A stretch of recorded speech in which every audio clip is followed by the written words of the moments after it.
pagi. Selamat kita berjumpa lagi dalam kasih dari Tuhan Yesus Kristus. Pagi ini kita akan dengar firman Allah dalam kitab Mazmur pasal 34 ayat 13 dan 14. Saya akan bacakan ayat-ayat ini. Siapakah orang yang menyukai hidup, yang mengingini umur panjang untuk menikmati yang baik?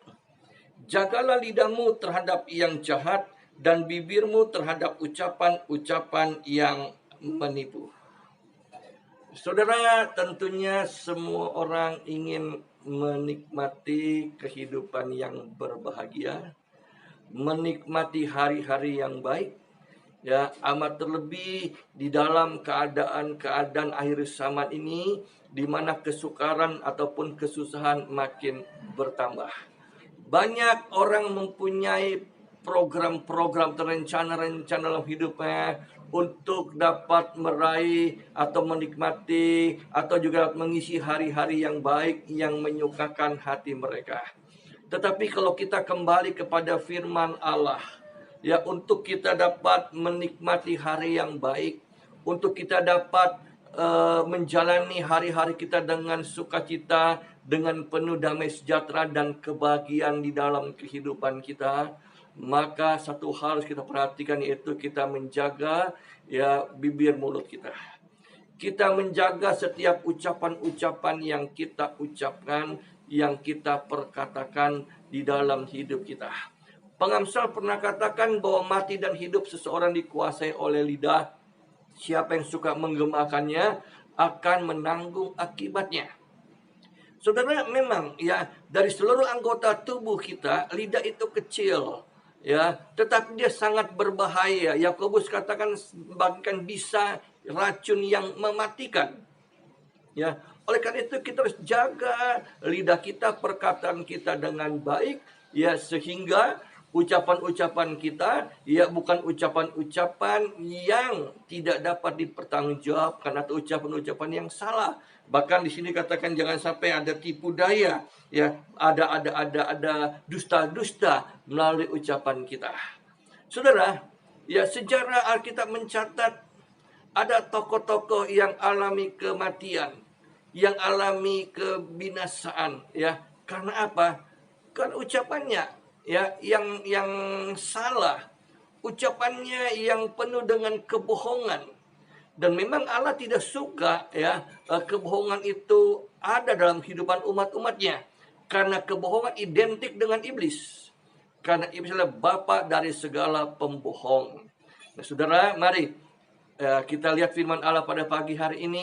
Ya, satu waktu dikatakan ketika bangsa Filistin perang dengan bangsa Israel, ya, Saul alami kekalahan, dan pada waktu itu, ya, dia terluka-luka, ya, dia sangat luka, artinya parah lukanya, dia tidak dapat diselamatkan lagi. Lalu dia berkata kepada bujang pembawa senjatanya, ya, tusukkan, ya, dirinya untuk bunuh Saul. Tapi bujangnya tidak mau. Akhirnya Saul ambil senjata sendiri dan dia bunuh diri. Dan ketika dia bunuh diri, adalah seorang pemuda dikatakan melihat itu, lalu memberi kabar kepada Daud, ya. Waktu itu Daud memang sedang dalam pelarian karena dia dikejar-kejar oleh Saul. Nah, orang muda ini berpikir bahwa Daud pasti senang karena Saul sudah mati. Saul adalah musuhnya yang mau membunuh dia. Lalu datanglah dia beri kabar kepada Raja Daud tentang apa yang terjadi, dan dia katakan bahwa Saul dalam keadaan luka parah, lalu Saul meminta dia untuk membunuh Saul. Lalu dia bunuh Saul sampai Saul mati. Dengan satu harapan, ya, Daud akan senang karena musuh sudah mati dan dia akan mendapat hadiah. Kemudian Daud menangis dan dia berkata lagi pada orang muda itu, "Apa benar, ya, Saul mati di dalam tanganmu?" Anak pun dikatakan, "Benar, dia mati dalam tanganku." Lalu Daud katakan, "Ya, mulutmu lah yang mengatakan itu." Lalu dia kasih aba-aba kepada anak buahnya untuk membunuh orang muda. Dia katakan, "Kamu berani membunuh orang diurapi oleh Tuhan." Maka matilah pemuda itu. Bukan dapat hadiah, tetapi dapat hukuman dari Daud. Kenapa? Karena perkataannya yang salah. Perkataannya yang penuh dengan dusta mengakibatkan kematian di dalam kehidupannya.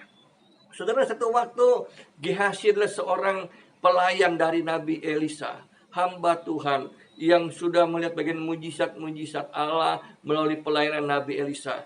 Satu waktu saudara, ya, ketika Naaman datang minta disembuhkan, singkat cerita, ya, Naaman pun pulih dari penyakit ketika dia mengikuti apa yang Elisa katakan, celupkan, rendamkan dirimu 7 kali sungai Yordan.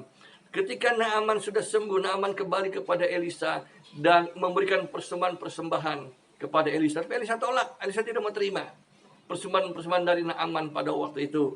Lalu Naaman pun pergi. Naaman bertobat, percaya kepada Tuhan. Lalu Naaman pergi. Ketika Naaman pergi, ya Gehazi pikir ini Elisa terlalu sungkan dengan Naaman. Lalu dia lari mengejar. Dia minta 1-2 potong pakaian karena ada nabi dari pegunungan datang. Waktu Naaman dengar itu, Naaman berikan uang juga kepada Gehazi dengan sukacita. Lalu waktu itu ketika Naaman pun pulang, Gehazi pun pulang, ya, Gehazi simpan itu pemberian Naaman di dalam kemahnya.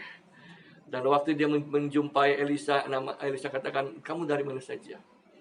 Elisa katakan, aku tidak dari mana-mana Bapak. Aku hanya diam saja dari tempat ini. Lalu Elisa katakan, bukankah hatiku juga ikut pergi ketika engkau menjumpai Naaman? Saudara, Elisa katakan, apa yang kau dapatkan dari Naaman itu banyak. Engkau bisa beri kebun anggur, kebun zaitun, kebun binatang-binatang, engkau bisa beli budak-budak, engkau jadi orang kaya. Tetapi penyakit Naaman pindah kepada kamu. Saudara, Gehazi jadi kusta. Ya, dia alami penyakit yang tidak ada obatnya pada waktu itu. Kecuali kalau Allah yang mau sembuhkan. Ya, kenapa? Karena dia berdusta. Dia salah menggunakan lidah mulutnya. Dia salah berkata-kata. Dia berbohong, ya, kepada Nabi Elisa sehingga akibatnya dia alami penyakit yang mengerikan. Hati-hati dengan ucapan-ucapan kita. Ya, jangan sampai nanti kita mendapatkan hukuman Allah karena kita seringkali salah berkata-kata, mungkin kita berdusta, kita menipu, ya, bahkan mungkin kita memfitnah sesama kita. Sudah dalam perjanjian baru ada juga tentang satu keluarga Ananias dan Safira. Ya, waktu itu Roh Kudus sedang mengurapi gereja mula-mula. Ya, dan Petrus sebagai pimpinan gereja pada waktu itu, ya, mempunyai kebijaksanaan siapa anggota yang menjual tanah, maka hasil akan dibagi rata, dibagi-bagi kepada seluruh jemaatnya. Demikian juga Ananias dan Safira menerima hasil bagian dari saudara yang lain.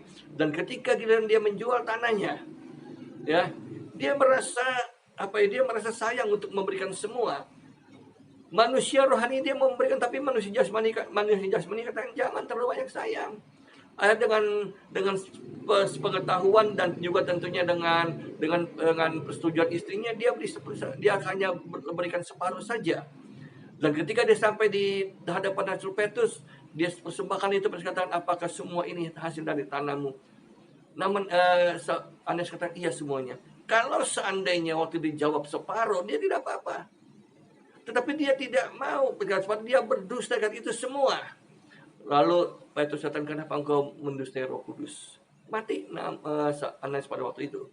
Dan pada sorenya istrinya datang kok, suami berbalik-balik, dia datang menjumpai Petrus. Dia bertanya apakah suami tadi sudah datang ke sana menjumpai Petrus.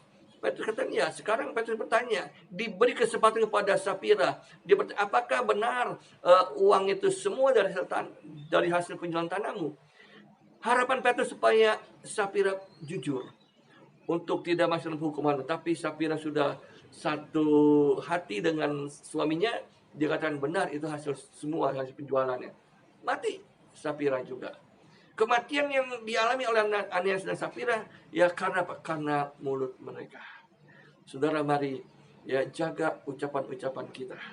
Ya, jangan sampai ada bibir-bibir kita mengucapkan tipu daya, dusta, apa terlebih kepada Tuhan. Kalau kita mau menikmati hari yang baik, kita menikmati kehidupan kekal, jaga bibir mulut kita. Berkatakanlah perkataan-perkataan yang baik, yang benar, jujur, dan dapat dipertanggungjawabkan di hadapan Tuhan. Hadapi hari-hari ini, walaupun di tengah-tengah orang yang seringkali berdusta, tapi jangan berdusta. Tunjukkan jati diri kita sebagai anak Tuhan yang selalu mau berkata yang benar. Ya, katakan ya, tidak katakan tidak. Puji Tuhan saudara, tetap sehat, tetap semangat, tetap kuat dalam kuat kuasanya. Tuhan Yesus memberkati kita semua.